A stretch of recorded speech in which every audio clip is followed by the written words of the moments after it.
Baradara Higid a croeso i'r Neges video. Good morning everybody, welcome to this latest video message. I want to start again by just restating our purpose. We're doing our best to carry on with services as normal wherever we can, whilst of course planning to mitigate the impacts of the COVID pandemic. Principal objective there is to save lives, of course. In Pembrokeshire, how that's impacting on our county. We've currently got around 170 confirmed cases of COVID-19, and very sadly we've had 20 deaths in the county. And again, it would be appropriate for me to offer my condolences to all those people affected by that situation, and offer again any help and assistance that we might be able to if those people would like to contact our community hub. The number is 01437 776301, and that will be repeated for you at the end of the video. From a county council point of view, we're just shy of 390 staff off ill at the moment, and we've got a further 280 self-isolating. On the flip side of that, we've successfully redeployed about 180 staff into a range of roles very different to their day job, and perhaps most notably, we've got 18 people currently in training to move into social care jobs, and we've got 21 people who've already completed their training and are now working out in the field in the business of providing social care. So I'd like to extend my thanks to those people who've been prepared to redeploy in that way. Further good news, we've got an additional 1,000 staff who volunteered for redeployment, and I'm sure we'll be able to find valuable work for those to undertake in responding to this pandemic. I want to cover off a few issues which I know are of local interest because people have told me, and in the first instance thank everybody across Pembrokeshire for their cooperation.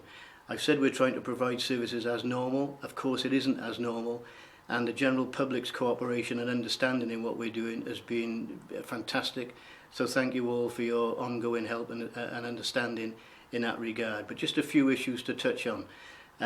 We've issued a plethora of press releases again this week, and we're going to try at the end of this week's video to put the links up there for anybody that might want further information that I don't have time to include in this video. But a couple of particular issues. Second home council tax has been of particular interest to lots of people, and a press release went out to say that actually that is staying for the time being. We have issued 500 iPads for use by our school children who are obviously attempting to be schooled at home, and this is going to be of great assistance to them, along with the necessary Wi-Fi connections. Business grants is still generating a lot of interest. We are still getting about 60 applications a day, and to this point in time we've issued about £23 million worth of business grants.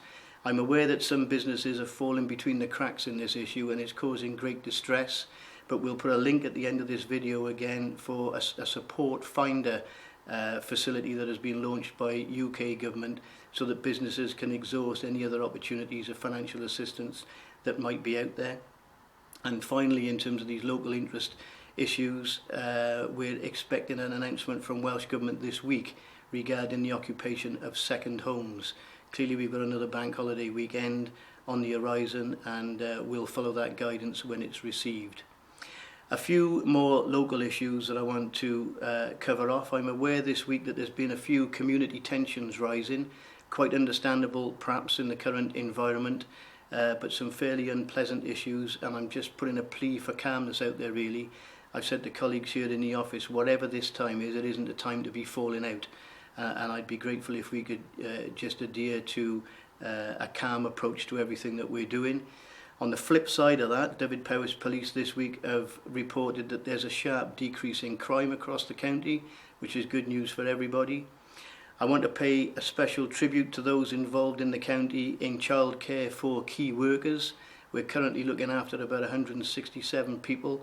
That's taking 94 staff to do that, and the vast majority of them are our teaching staff who are going into work on a daily basis to look after the children of key workers, and they're doing a fantastic job, so I'd like to pay tribute to them and thank them for their ongoing efforts.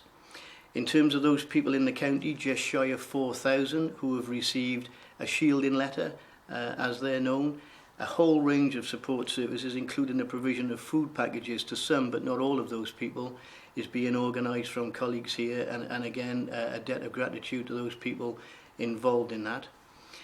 A particular point of interest to all of us in local government across Wales, not just in Pembrokeshire, is looking at the pathway of discharge from hospital to our care homes.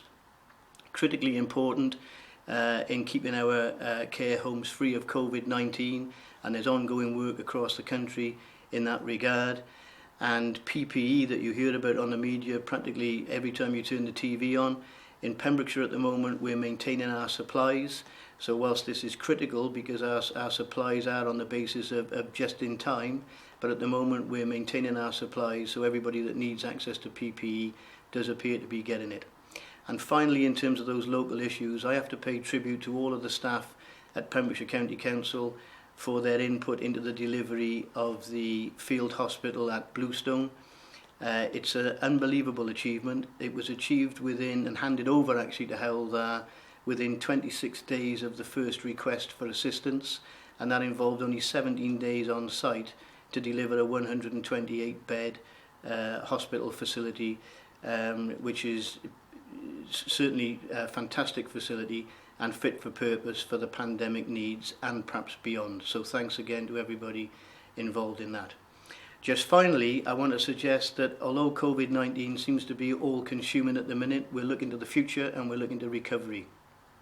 It's in its infancy, and we're starting to think about how recovery might look both to the organisation from the County Council's point of view, to our communities across Pembrokeshire, obviously to business and the economy for the county and beyond, and particularly young people and education who have suffered an enormous disruption as a consequence of the lockdown over the last 4 weeks.